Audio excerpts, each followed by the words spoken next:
All we knew of father were his calloused hands. Those hands told a story we never wanted to read. Thick, weathered fingers that trembled slightly when he reached for his morning coffee. Palms so rough they could sand wood without tools. Knuckles scarred from decades of honest work that never seemed to pay enough. Dad was up before dawn, every single day. By 4:30 a.m., we'd hear the creak of his work boots on the kitchen floor, the soft clink of his lunch pail being packed. He'd slip out into the darkness while the rest of us still dreamed. First, the fields. Picking strawberries, hauling corn, whatever seasonal work would take him. When the sun got too high, he'd drive his beaten Toyota to the auto shop downtown, where he'd spend 8 more hours under car hoods, oil staining his already stained clothes. But it didn't end there. Evenings meant odd jobs. Fixing Mrs. Henderson's fence, moving furniture for the Johnsons, shoveling snow in winter, mowing lawns in summer. His hands never stopped moving, never stopped working. We thought he was just simple. A man who knew only labor, who had nothing else to give. When other kids talked about their dads taking them fishing or to ball games, we'd shrug. Our father was always working. Christmas mornings were modest. Store-brand cereal instead of name brands. Hand-me-down clothes that never quite fit. We learned not to ask for much because we knew the answer would be that gentle shake of his head, those calloused fingers pointing to the empty wallet on his dresser. Maybe next year, kiddo. But those hands, they were always gentle with us. When I scraped my knee, those rough fingers would carefully clean the wound. When my sister had nightmares, those work-worn hands would stroke her hair until she fell back asleep. What we didn't understand then was the weight he carried. Every blister on his palms was a mortgage payment. Every scar was a school supply, a doctor's visit, a meal on our table. Those hands weren't just working. They were loving us in the only way he knew how. He never complained. Never once did we hear him say he was tired, though we could see it in the slope of his shoulders when he thought no one was looking. He'd sit in his old recliner after dinner, those calloused hands folded in his lap, and just rest for maybe 20 minutes before he'd remember something else that needed fixing. For 37 years, this was our father. The man with calloused hands and a simple life. The man who had nothing left to give because he'd already given everything. Or so we thought. But behind those rough hands, he was hiding something. Something he'd been protecting all those years. Something that would change everything. We thought we knew about the man who raised us. What could a father with nothing possibly have been hiding? After his passing, we searched his belongings. The funeral was small. Just family, a few neighbors, and the guys from the auto shop who'd worked alongside him for 15 years. They all said the same thing: he was a good man. Worked harder than anyone I knew. Now we stood in his bedroom, surrounded by a lifetime of simplicity. A few worn shirts hanging in the closet. Work boots lined up by the door. That old recliner where he'd spent his only moments of rest. We weren't looking for treasure. Dad had nothing valuable, we knew that much. But someone had to sort through his things, decide what to keep, what to donate. My sister Sarah took the closet. I started on his dresser. My brother Mike handled the nightstand. Everything felt too familiar,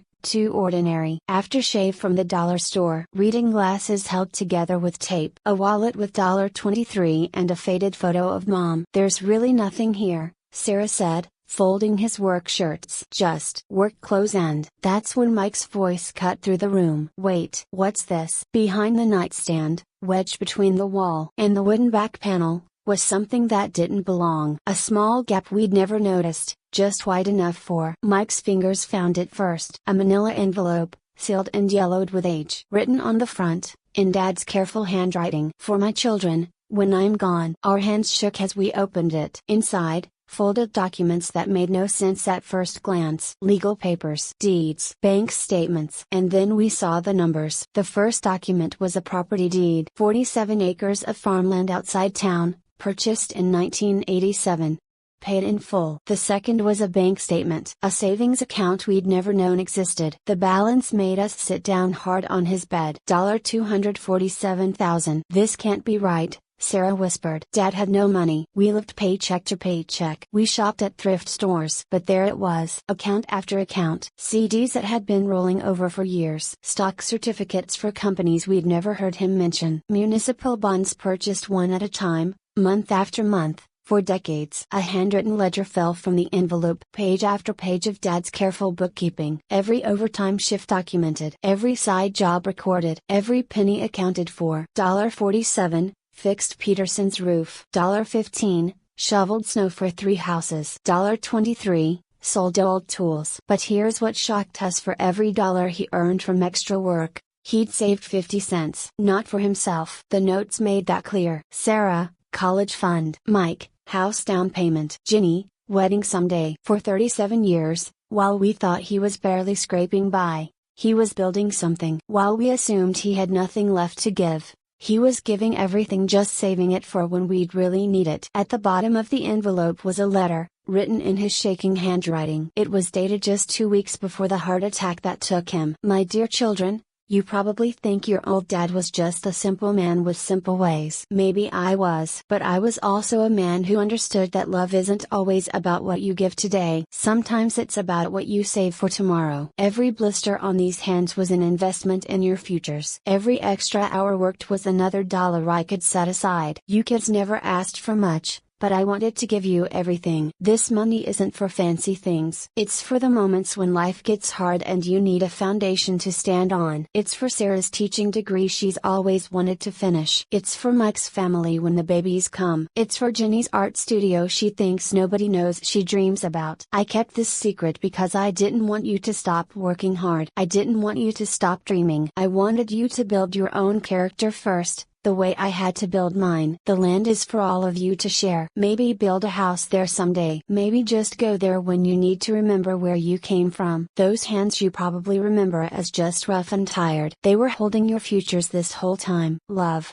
Dad. We sat in stunned silence, the letter trembling in Sarah's hands. All those years of "we can't afford it, he could have afforded it." All those times we felt embarrassed by his old clothes, his beaten-up truck. He was choosing to live simply so we could live better later. Those calloused hands hadn't just been working for survival. They'd been crafting a legacy. It wasn't poverty he left behind, but a gift of love. But as we stared at the documents spread across his bed, as the weight of his sacrifice began to sink in, none of us could have predicted what would happen next. Because sometimes, even the most precious gifts can become the source of our greatest conflicts. But gifts don't always bring peace. 3 days after finding the envelope, we gathered at Sarah's kitchen table. The documents spread between us like evidence at a crime scene. Bank statements, property deeds, that handwritten ledger in Dad's careful script. The silence was suffocating. "So," Mike finally said, his voice tight. $250,000 plus 47 acres. He looked up from the papers, his eyes hard. "Anyone else feeling like complete idiots right now?" Sarah flinched. "Mike,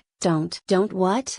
"Don't be angry that our father lied to us for 37 years. His fist hit the table, making the coffee cups jump. "Don't be pissed that I dropped out of college because we couldn't afford the tuition while he had $250,000 sitting in some secret account." I felt the knot in my stomach tighten. We'd all been thinking it, but Mike was the first to say it out loud. "He wasn't lying," I said quietly. "He was saving it for us." "Saving it?" Mike's laugh was bitter. "Jenny, you worked 3 jobs to put yourself through art school." "3 jobs? You lived on ramen noodles and hope, while Dad sat on enough money to pay for your entire education twice over." Sarah's hands trembled as she picked up the letter again. "But he explains it here. He wanted us to build our own character first." "Character?" Mike stood up so fast his chair scraped against the floor. "You know what builds character, Sarah?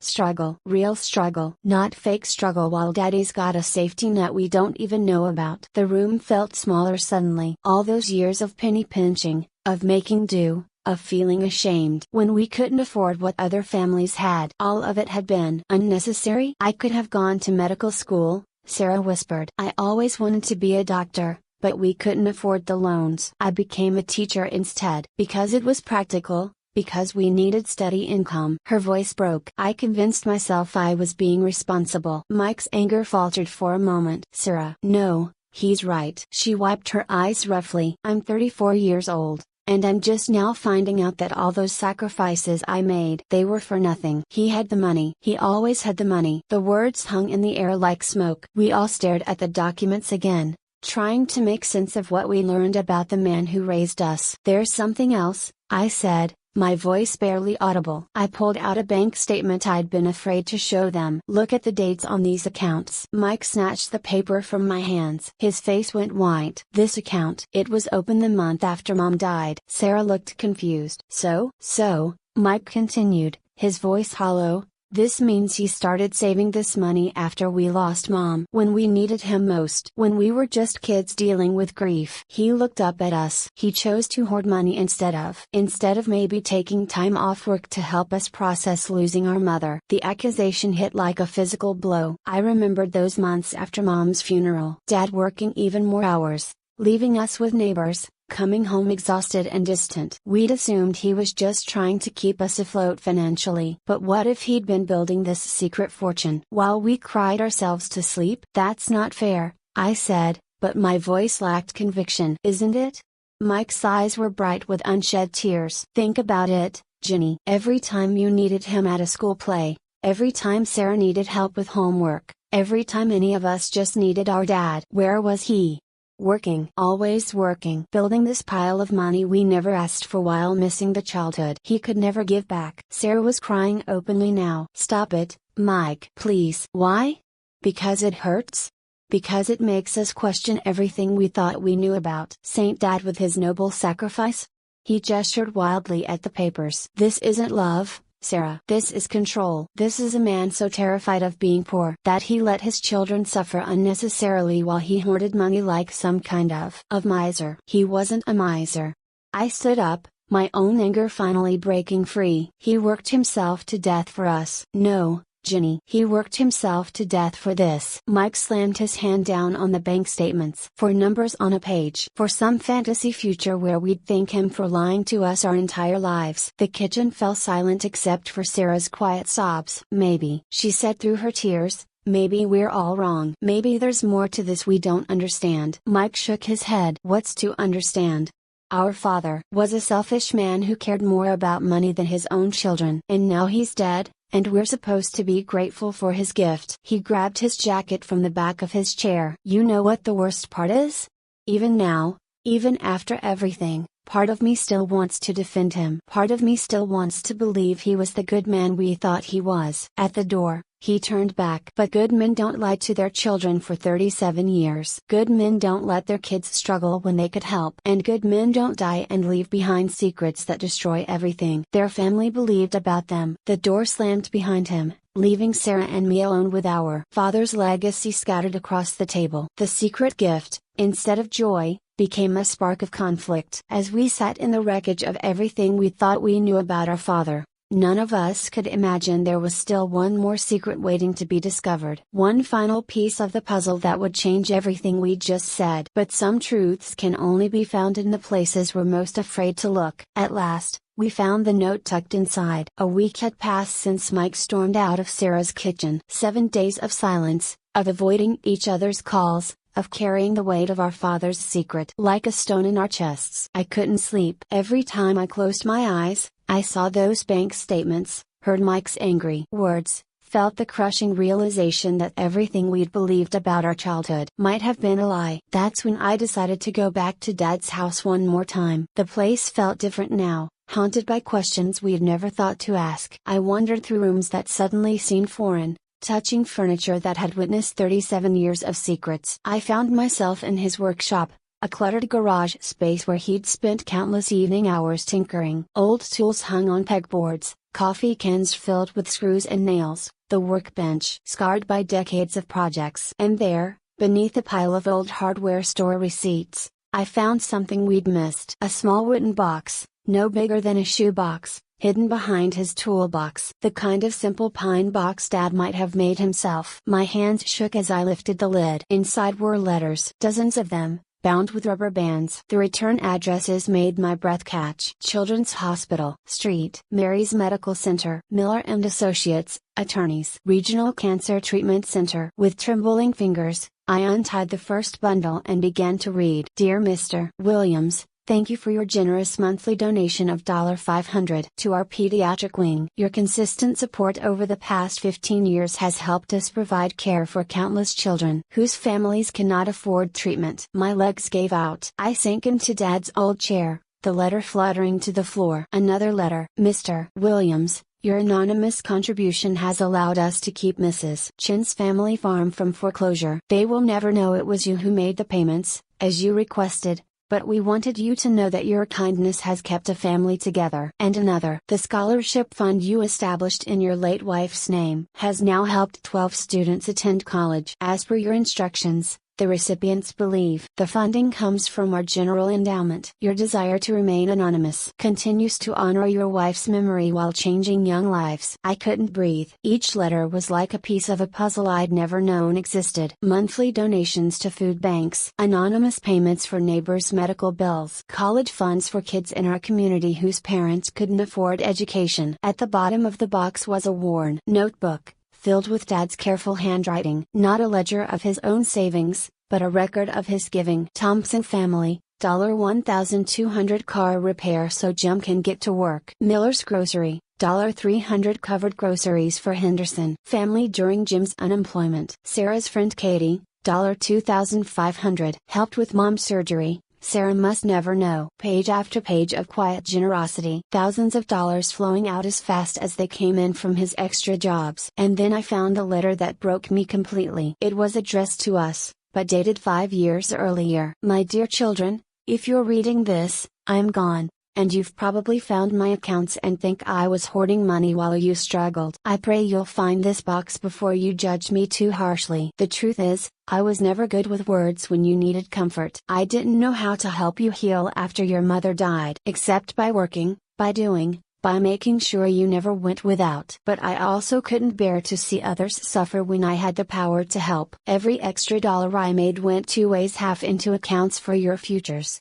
half back into our community for those who needed it more than we did that day. I know you think I should have given you more attention, more time, more of myself. You're right. But I also knew something you didn't. Your mother made me promise, on her deathbed, that I would never let you children grow up entitled or soft. She was terrified that her death would make me overprotective, that I'd try to shield you from every hardship. Let them struggle a little, she said. Let them learn they're strong, but never let them struggle alone. Every time I wanted to ease your path, I heard her voice. Every time I watched you work 3 jobs, Jenny, I was so proud I could barely breathe. Not because I enjoyed your struggle, but because I watched you become exactly the strong, independent woman your mother hoped you'd be. Sarah, when you chose teaching over medicine, it wasn't because we couldn't afford medical school. It was because you discovered you had a gift for shaping young minds. The world needs teachers like you more than it needs another doctor who chose medicine for the wrong reasons. Mike, I know you're angry. You've always been the angriest, the most passionate, the most like me. But your anger drives you to fight for people who can't fight for themselves. That anger built your character more than my money ever could. The accounts you found aren't my real legacy. Look around your community. Look at the kids who got to go to college. Look at the families who kept their homes. Look at the neighbors who survived medical bills that would have destroyed them. That's my legacy. That's our legacy. Money was never the point. Love was the point. And love isn't just what you give to your family. It's what you give to the world. Your mother would be so proud of who you've become. I hope someday you'll be proud of who I try to be. The money is yours now. Split it, keep it, give it away, I don't care. You've already given me the greatest gift I could ask for. You became good people despite having a father who was better at showing love through work than through words. P.S. Check the deed to the property more carefully. The land isn't just for you. I've set it up as a trust for the community center your mother always dreamed of building. You can choose to honor that dream or not, but know that she would have loved the idea of that land helping families for generations to come. Love always, Dad. P.S. Jenny, in the false bottom of my toolbox, there's enough money set aside for that art studio. Your mother saw your paintings and knew you were meant to create beauty in this world. She made me promise to make sure you got that chance, when you were ready for it. I was sobbing now, clutching the letter to my chest. Everything we'd believed, everything we'd accused him of, it was all wrong. He wasn't a miser. He wasn't selfish. He wasn't absent. He was loving us the way he knew how, the way our mother had asked him to, by letting us grow strong while quietly ensuring we'd never truly fall. I called Sarah first, then Mike, reading them the letter through my tears. By the time I finished, we were all crying. God, Mike whispered through the phone. What have we done?